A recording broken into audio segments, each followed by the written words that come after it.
je vais vous présenter un petit tutoriel aujourd'hui à propos des effets sympas qu'on peut mettre sur des pistes de batterie, le traitement des pistes de batterie en live pour des performances. Et notamment sur des rythmiques dans les styles IDM, breakcore, jungle, voilà ce qui peut être utilisé. Alors pour ça, j'ai utilisé des boucles audio à la base. Pourquoi? Parce que c'est des styles où l'écriture de partition est un petit peu complexe parce que c'est plein de ghost notes, c'est assez groovy. Donc l'idée pour ce tutoriel, ça va être de partir d'une boucle audio et de convertir ça après dans les moteurs Ableton en une piste MIDI pour pouvoir le traiter, pour pouvoir faire en sorte que ce soit un petit peu plus maniable. Voilà. Alors, pour ça, j'ai été chercher donc une boucle dans un style jungle, je vous l'ai fait écouter.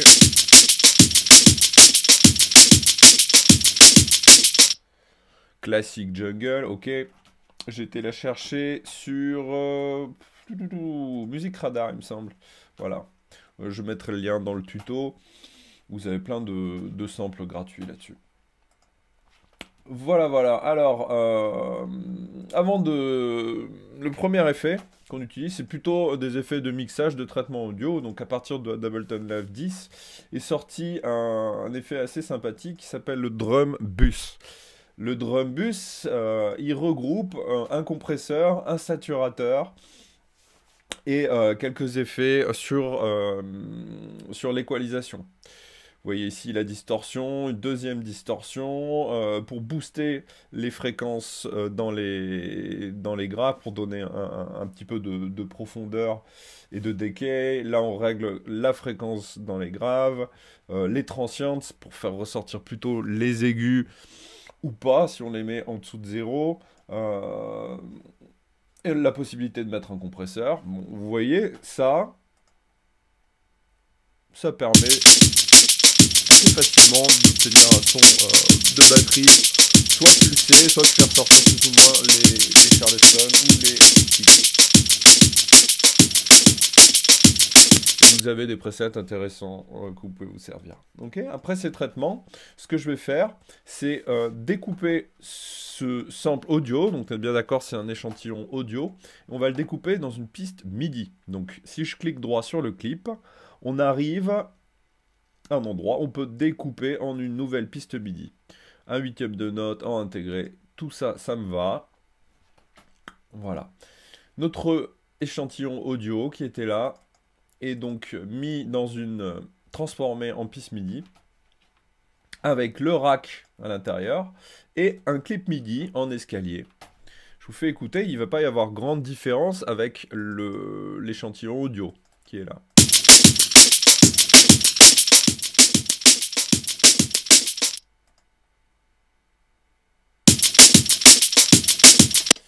Voilà, ça c'est parfait. Ça va nous permettre de travailler dans de très bonnes conditions. Je vais supprimer cette piste audio parce qu'elle ne nous sert plus à rien. Ok. Et puis, je vais créer une nouvelle piste MIDI. Alors ça, ce que je vais vous montrer, je l'ai pris à partir d'un tutoriel qui a été réalisé par Freddy de l'école Fastlane à Montpellier. Je vais vous montrer cette petite technique brièvement dans un premier temps, puis après je vais vous présenter quelques effets audio que j'aime bien utiliser. Alors, qu'est-ce qu'il fait? Ce clip, il le glisse dans la piste MIDI qui renvoie dans le rack qui se trouve ici. Donc je renvoie dans le rack. Voilà, c'est lui que je peux mettre en moniteur. Ça, je peux lire la piste. Cette piste, je peux encore la dupliquer parce que je vais faire des choses un petit peu différentes sur les deux. Voilà, je prends ce clip en escalier que je vais dupliquer. Nous avons 8 scènes ici. On va le dupliquer jusqu'à la fin. Et on va pouvoir raccourcir ce clip sur une noire, sur un clip ici.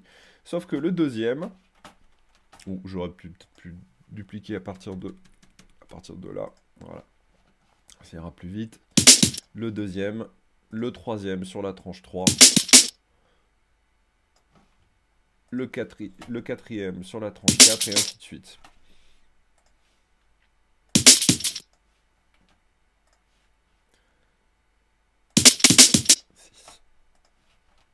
7 et 8. Ok. Ce que je vais faire, je vais sélectionner un clip ici pour faire apparaître la launchbox. Je vais sélectionner l'ensemble des clips et je vais supprimer le mode loop. Je vais activer la fonction repeat ici pour charger le clip. Et en quantification, vous essayerez à 1/16e et 1/32e. Vous verrez que la vitesse de répétition sera changée. Moi, je me mets sur 1/32e parce que j'ai mis un tempo hip-hop. Hein, il est dédoublé ici. Voilà. Maintenant, qu'est-ce qui se passe ?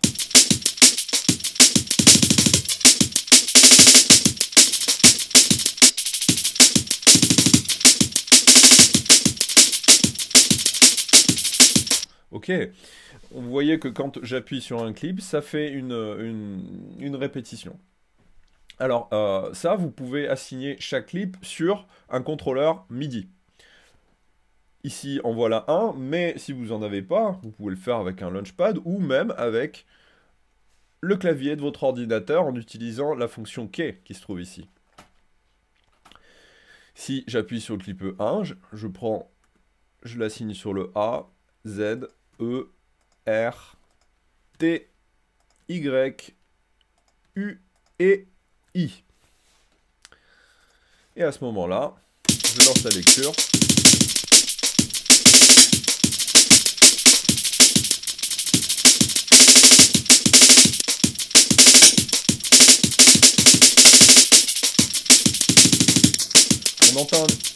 On entend un effet de phasing. Pour supprimer cet effet de phasing, je vais déplier l'ensemble des positions de mon rack pour arriver à la fonction choc ici. Je sélectionne l'ensemble de mes tranches et je la mets dans un groupe, peu importe lequel. Ce sera un petit peu plus agréable à écouter. Et ensuite, je vais m'amuser à activer, à vous présenter un certain nombre d'effets qui peuvent être intéressants pour votre rack. Alors, je vais les reprendre un petit peu dans l'ordre, un petit mémo ici pour éviter d'en oublier. Qu'est-ce que j'avais mis dans ce rack par lequel on va commencer? Le beat repeat. Le beat repeat, c'est un espèce d'effet qui capte le flux audio, qui va en prendre une partie et le répéter. Donc c'est idéal pour tout ce qui est rythmique, ça nous permet de faire des choses très intéressantes. Donc il se retrouve dans Ableton dans les effets audio, beat repeat ici. Et je vais venir le plaquer derrière.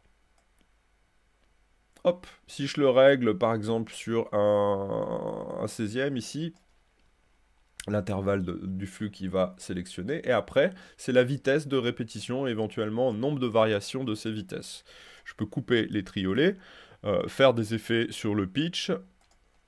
Pour ce qui nous concerne ici, nous allons le mettre en ins et filtrer pour que les répétitions soient un petit peu plus centrées sur le spectre dans les aigus.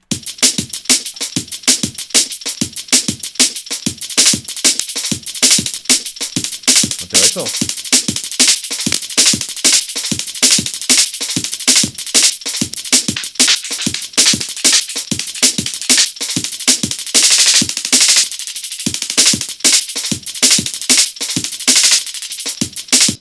Ok.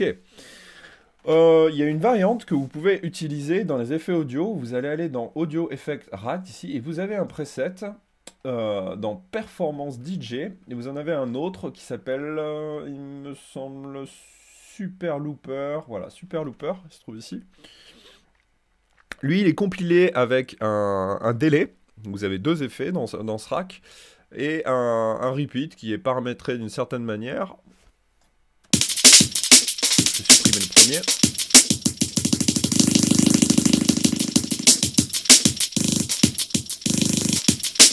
Voilà, il est assez intéressant pour la répétition, même s'il reprend le même effet qui est beat repeat ici. J'avais mis aussi un autopan. Autopan, ça permet de contrôler un petit peu la panoramique, mais c'est pas vraiment la fonction que je vais utiliser ici. L'idée, en fait, c'est de couper le son tel un LFO, de s'en servir comme un LFO, pour venir couper le son à intervalles réguliers, de manière répétitive. Pour cela, j'ai mis l'amount à 100, j'ai mis une shape en nombre carré, j'ai rephasé le signal, et je l'ai synchronisé au tempo. On va voir ce que ça fait.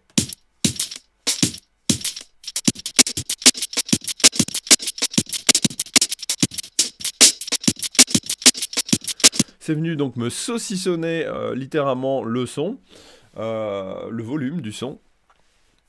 Et ça permet de créer un effet intéressant. Qu'est-ce que j'avais utilisé également? J'avais utilisé un transposeur. Hop, je vais chercher le réglage directement, ça m'évitera de le refaire. Hop. Voilà, le transposeur, il se trouve... Bon, je dois l'avoir dans mes presets. Audio, effet, transposeur, voilà. Oh, c'est pas ici.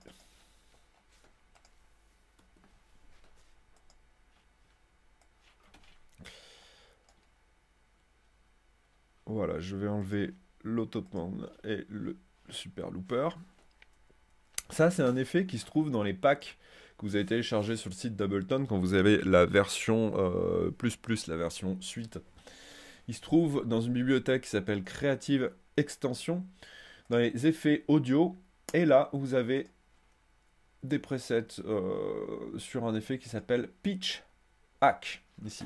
Et si vous le réglez avec les réglages qui se trouvent ici, donc avec un rate à 128 pour qu'on ne discerne pas les différents pas, et un reverse à 0, le cycle à 0 et le dry wet à 100% pour laisser passer que l'effet, vous allez avoir un effet de transposition.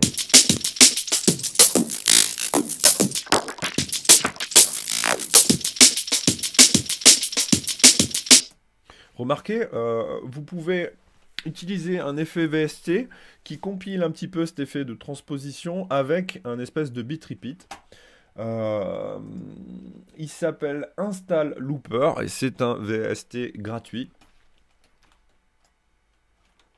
que vous allez avoir ici qui est assez intéressant. Il permet de faire jusqu'à 4 loops, donc comme 4 bit repeat. Vous allez pouvoir après définir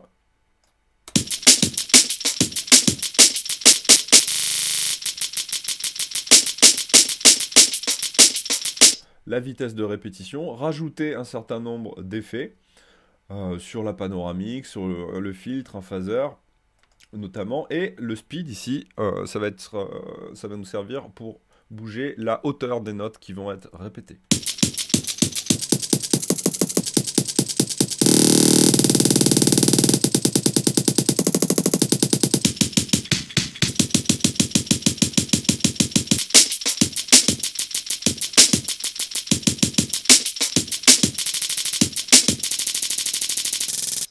Voilà, donc c'est un petit VST gratuit qui est hyper intéressant pour réaliser ces effets de répétition.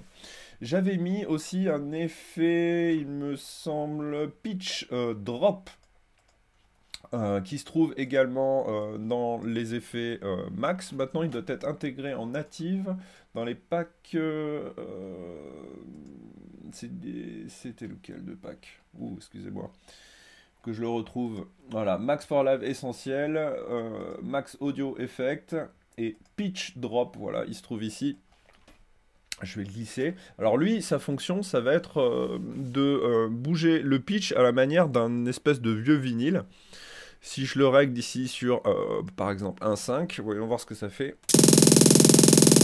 Alors, je vais voilà.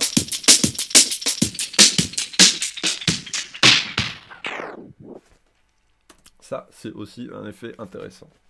Une fois qu'on a tout ça, ce qui est intéressant, toujours quand on fait, quand on traite une boîte à rythme et n'importe quel instrument, ça va être de regrouper tout ça sur un rack. Donc je vais sélectionner l'ensemble des effets et l'instrument que j'ai fait et je vais grouper ça dans un rack. Pourquoi je fais ça? Parce que ça va nous permettre de gérer les contrôles de manière beaucoup plus facile. Alors, voilà. J'appuie sur le bouton Map qui se trouve ici et je vais aller prendre le Sustain. Le Sustain, si je le map, ça va nous permettre d'avoir la boucle. Oups, je dois... Voilà, il y a encore le pitch drop qui est activé.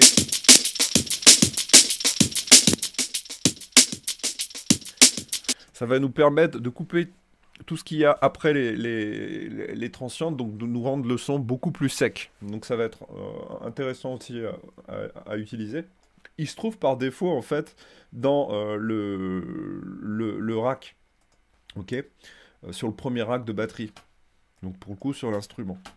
Voilà, je vais prendre lui, et le reste, je prends les fonctions qui m'intéressent dans l'ensemble des effets que j'ai rajoutés derrière. Par exemple, le beat repeat, la fonction on-off pour le couper ou pas. Je vais le prendre parce qu'il m'intéresse, je le mets sur map. Et ainsi de suite. Je vais prendre la fonction repeat du super looper, que je vais plaquer sur la macro 3.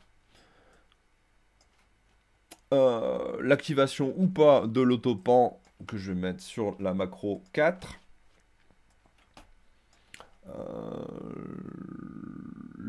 Dans Insta Looper, ce que je pourrais faire éventuellement, c'est d'aller activer ou pas la loupe et régler la valeur ici de répétition ainsi que le pitch.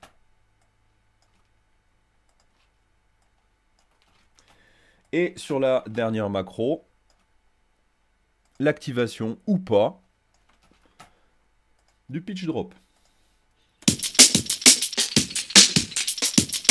Voilà, comme ça j'ai tout, j'ai regroupé ici tous les principaux paramètres d'effet qui m'intéressent. Et le deuxième avantage de faire comme ça, c'est si vous avez des contrôleurs qui sont dotés d'un MIDI Remote Script, comme par exemple c'est le cas de l'APC, mais de la plupart des contrôleurs qui sortent aujourd'hui dans le commerce, vous n'avez aucune assignation manuelle à faire, tout se fera de manière automatique. Et ça, vous pouvez aussi le sauvegarder dans votre bibliothèque d'instruments et le placer dans vos favoris ici. Alors n'oubliez pas de le renommer avant, mais dans vos favoris, moi, dans mes favoris, j'ai voilà, des boîtes à rythme que j'ai créées et que j'utilise tout le temps de 7 en 7, d'album en album. Ça m'évite à chaque fois de refaire des longs et fastidieux batterie, parce que c'est quand même long à faire. Qu'est-ce que vous pouvez utiliser aussi dans les pistes de batterie? Moi, ce que j'aime beaucoup utiliser, c'est les retours d'effet en chaîne dans le rack de batterie. C'est-à-dire que si vous dépliez le rack de batterie, qui se trouve ici, toutes les fonctions, vous appuyez sur, voilà, c'est le dernier ici, vous avez possibilité de glisser des effets audio. Bon, ça, vous pouvez le faire, glisser des effets audio, voilà, sur la tranche 1, sur la tranche 2, sur la tranche 4. Mais pour faire plus simple, vous pouvez aussi aller rajouter, par exemple, ce qui marche super bien sur les batteries, c'est des délais. Un simple délai que je fais apparaître ici. Je vais changer de couleur pour qu'on le repère bien dans le rack. Voilà, il apparaît ici. Et sur les pistes de batterie, le délai va nous permettre de rajouter des effets de panoramique et de groover un petit peu. Si je désynchronise ici le retard, je le fais sur la 3e double croche par exemple et la 5e, après je vais dire que voilà, ma tranche 9 et ma tranche 10, je vais lui appliquer l'effet et pas les autres. Ça évite de charger l'effet dans chaque accessoire du kit de batterie, ce qui va nous permettre de gagner du CPU et de gérer de manière beaucoup plus fluide cet effet dans le rack.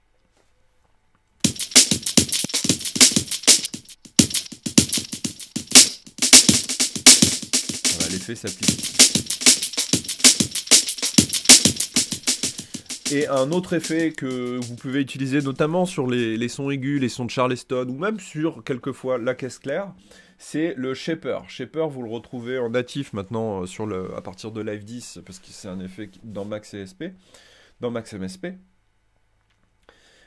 Ça, c'est un petit peu comme un LFO, sauf que vous pouvez dessiner un petit peu la pente. Après, vous mappez cet effet, et moi j'aime bien, c'est le mettre sur le pitch. ou sur l'accessoire, sur le simpler, vous dépliez CTRL ici et vous l'appliquez sur la transposition. Ce qui fait que... Alors là, on va le mettre, voilà, 260 sur la partie haute de la transposition. Je vais lui enlever le délai. Il va nous jouer la tranche, mais pas à la même hauteur, ce qui permet d'enrichir un petit peu le son et lui faire jouer quelque part une petite mélodie. Voilà, ça c'est aussi un effet qui est assez intéressant à utiliser. Voilà, et ben j'espère que ce tutoriel vous a plu, et on est en confinement là, j'en ferai d'autres, et ben je vous souhaite un très bon confinement justement.